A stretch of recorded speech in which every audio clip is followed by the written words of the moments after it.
Hey everybody, Who's Your Jedi here with another review for you. This time I'm talking about the movie G.I. Joe Retaliation. Now, first of all, I gotta say a couple things. One, I loved G.I. Joe as a kid. I'm from that era where this and Transformers were the huge cartoons that everybody watched as kids. So I have a lot of very serious nostalgic love for G.I. Joe. Also, I haven't seen the first modern G.I. Joe movie. I mean, seriously, the last G.I. Joe movie I saw before this was like G.I. Joe the movie. You know, the Cobra, yeah, that one. Okay, so I kind of went to this movie on a whim. Basically, I'd heard that it was at least okay, and I was just in the mood for something, a little that would appeal to my geeky senses. So on Friday night, a friend and I just decided kind of randomly to go and see the movie. We ended up going to see the 3D version of the movie, simply because it was just the next one that was showing, and we didn't really care. From what I've read about it, apparently they delayed the release of this movie by like 9 months so they could give it the 3D treatment, and I gotta say, there's really nothing particularly noteworthy about the 3D in this movie. Frankly, I think the way they do 3D in movies these days is just really a complete and utter waste. I really don't understand why they think that this is such a huge draw nowadays. But Hollywood is Hollywood, right? Okay, now overall, I think overall I could say that this movie is. I mean, it's basically if you're willing to looking to kill a couple hours, there are certainly worse things you could be doing with your time. But if you want to sit down and actually watch a good movie, there are so many more movies you could be watching rather than this. Anyway, let's talk about some of the positives first. First of all, the warden fellow at the prison. He actually was really one of the more well done characters in the movie. In fact, he was more well done than Flint. I mean, really, he was interesting. He had some personality, and he managed to do a reasonable bit of butt kicking, considering how enormously he was outclassed by the guys around him. I mean, yes, he died at the end, but he did ultimately end up being able to seriously hurt Storm Shadow. I mean, that really has to count for something, right? And let's see. Speaking of Storm Shadow, the fight with him and Snake Eyes in Japan, that was pretty badass stuff. Certainly did enjoy, Snake Eyes bringing a gun to a shuriken fight. I mean, right there you have what's awesome about Snake Eyes. Snake Eyes is a ninja with a gun, who also is pretty badass with a sword. And speaking of Snake Eyes, played by the one and only Ray Park, even though he never actually says anything, the fight between him with him and Jenks against the ninjas on the mountain in Japan, I gotta say that was really the highlight of the movie in my mind. I mean, it was certainly pretty ridiculous for a multitude of reasons, but it was certainly very fun and entertaining and exciting to watch. This really did feel like G.I. Joe kind of ramped up to the next level. Other good stuff. Well, first of all, I have to give some serious credit to Dwayne Johnson. At the end of the day, Roadblock is you can pretty easily make the argument that Roadblock is the main character of this movie. And Johnson, he's of course very different than the cartoon Roadblock, but well, let's face it, a gumbo chef who talks in rhyme would be pretty ridiculous if you tried to sell him in the real world. So, but anyway, he makes Roadblock someone who seems, a very multifaceted person. You see his funny side, you see his angry side, you see his serious side, you see his his sense of wonder when he sees the gun that belonged to General Patton. So again, out of all the characters in the movie, I think Roadblock is the one who's the most well done, and I give Johnson some serious credit for carrying a lot on his shoulders with this movie. He doesn't have the best stuff to work with, and he manages to just through talent and his own personality add quite a bit to what he has to work with. Also, I have to say, as cheesy as some of his lines were, like particularly the whole waterboarding joke, Zartan was pretty enjoyable. I mean, he's really just having a blast being the evil president, and watching him play Angry Birds while he's pretty much about ready to start a nuclear war is absolutely hilarious. Let me see. Boy, I'm really struggling to. Oh yeah, geez, Ray Stevens, man, as Firefly. Again, it seems to be a fairly different take on Firefly in some ways. I know, in the comic books, actually, Firefly was black at one point. I don't know, but anyway, Ray Stevens, awesome dude. If you're a regular viewer of my reviews, you've heard me rave about this guy's performance on Dexter. Ray Stevenson, jeez, I'm sorry.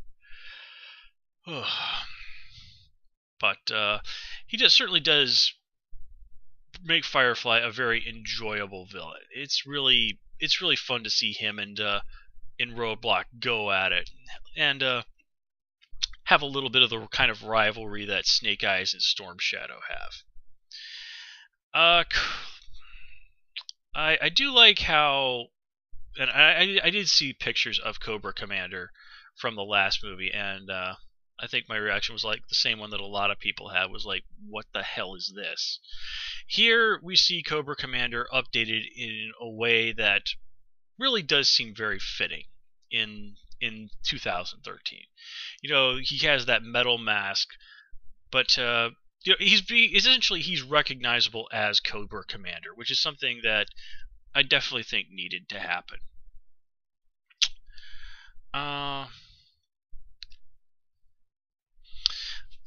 Boy, when you see me actually sitting here struggling, trying to think of other good things that I can say about this movie, I think that says more about what I thought of this movie than anything I could actually say about what I thought about this movie. Just a moment, please. Having a delicious strawberry smoothie. Perfect on a nice lazy Sunday. Okay, so let's get into some of the not so great stuff about this movie. First of all, I really can't criticize the plot too heavily.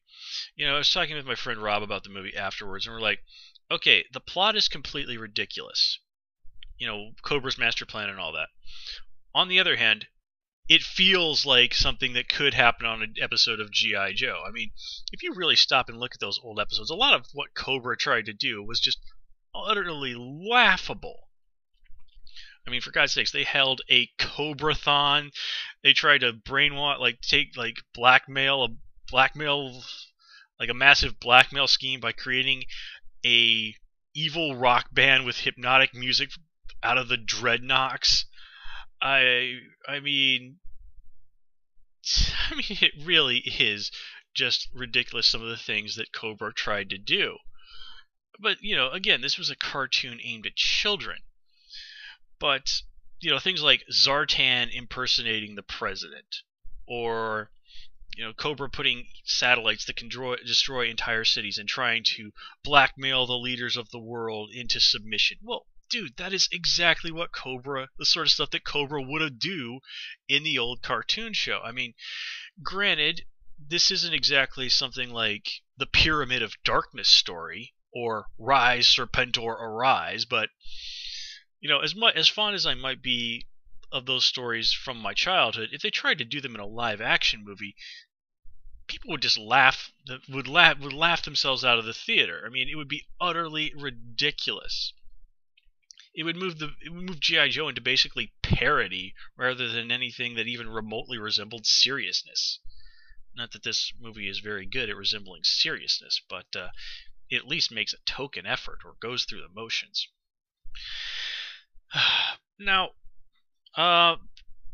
one thing that apparently happened is they did kill off basically the majority of the cast from the last movie. I've heard a lot of people say that they didn't think that was a good move because the last movie was too crowded. I don't really have a big opinion on that. A lot of it was me is like, okay, who are these guys? Oh wait, they're dead. Oh wait, they killed Duke. I feel a little sad that Duke is dead. Wow, Flint complains a lot. It's like, seriously, man, what? Apart from being a white guy with brown hair who's called Flint, what does this guy have to do with Flint? And it's very similar to what Lady J had. I mean, yeah, we did get to see her using her disguise skills because it was established that Lady J was very good with disguises. But okay, she goes in there into that presidential ball thing in this disguise, decked out in this red dress. I kept mentally during that, I kept thinking of her as Scarlet. And I had to stop like, no, that's not Scarlet, that's Lady J. I mean, could they at least have given the lady a short haircut?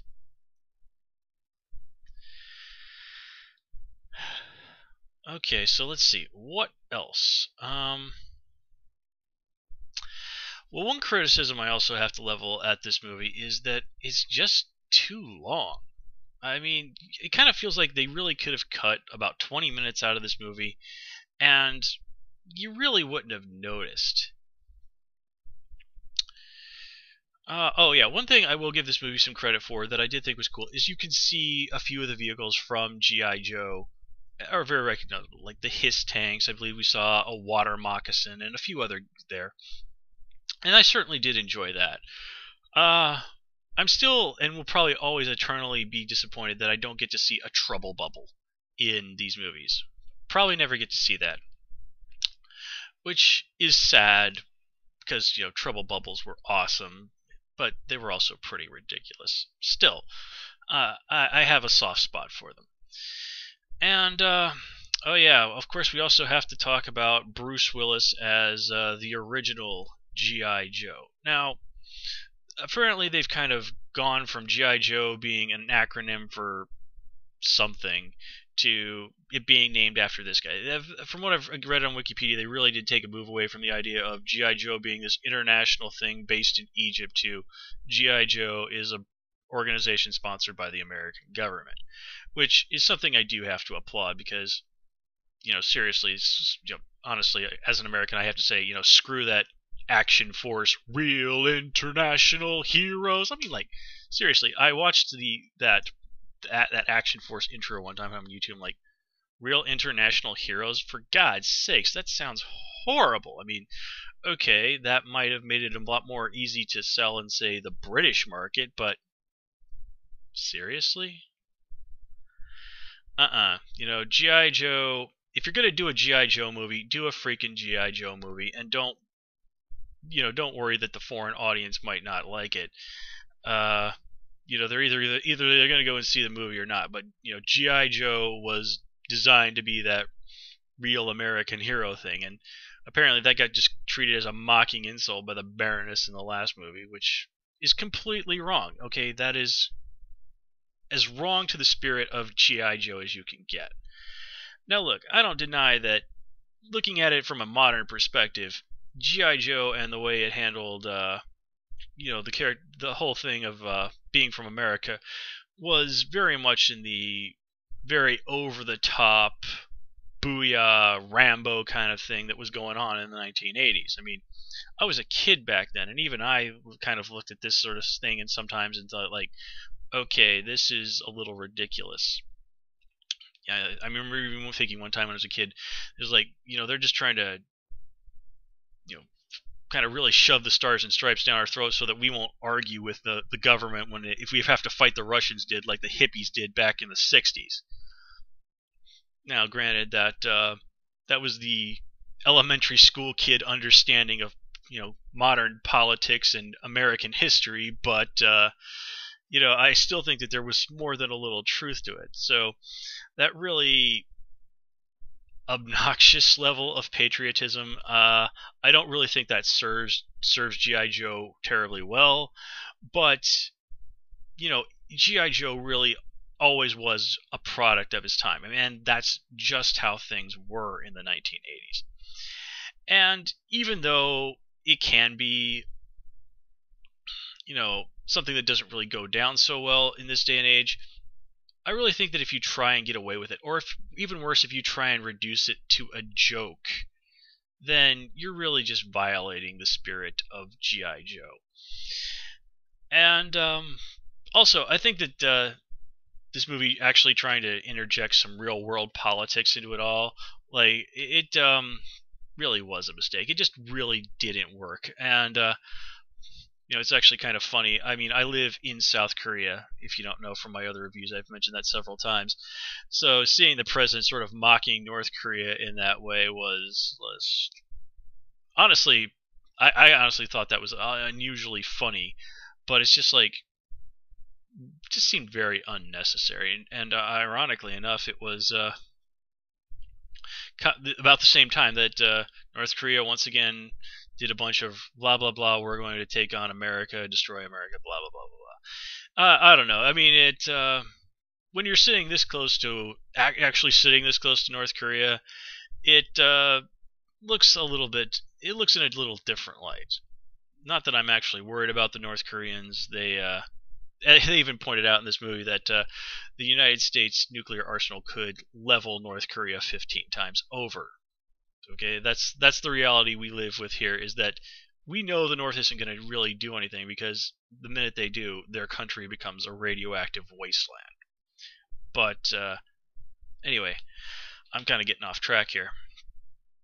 Also, one thing I have to say that I didn't really care for in this movie is that Cobra Commander doesn't do anything. I mean, he gives a couple orders here and there, but for the most part, he just sort of stands around, and at the end of the movie, he walks out of a building and gets on a helicopter. Cobra Commander never actually does anything. I mean, granted, he does orchestrate this plot that destroys London, and the destruction of London sequence was pretty cool, but it's like nobody even says a word about London having been destroyed afterwards.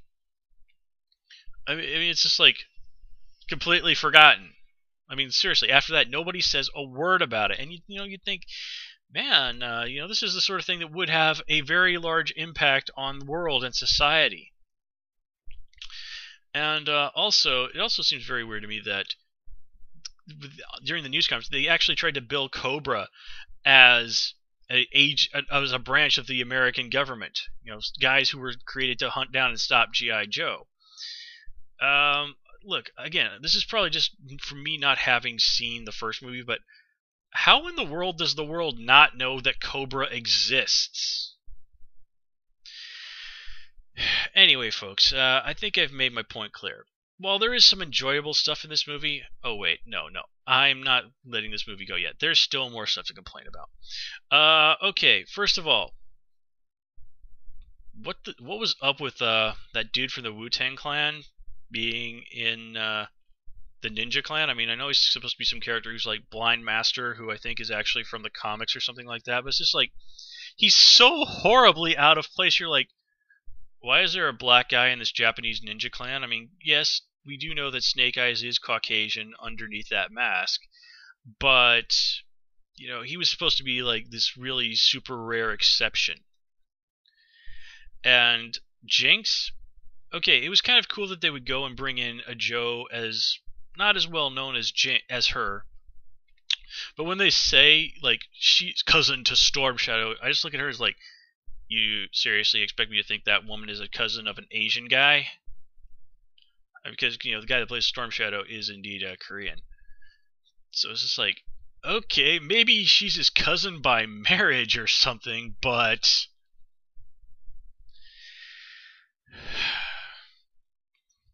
why couldn't they have just put Shipwreck in this movie? Seriously, man. You want a good G.I. Joe movie, you need Shipwreck. Anyway, folks, this time I really have said all that I do have to say about this movie. I mean, it's a decent diversion if you really got nothing else to do, but there's so much better movies you could be watching, or more enjoyable things you could probably be doing with your life than sitting down and watching this flick. So I'm going to call it here. As always, please comment, rate, and subscribe. And of course, you can follow me on Twitter at Hoosier Jedi. Until next time, take care and have a good one.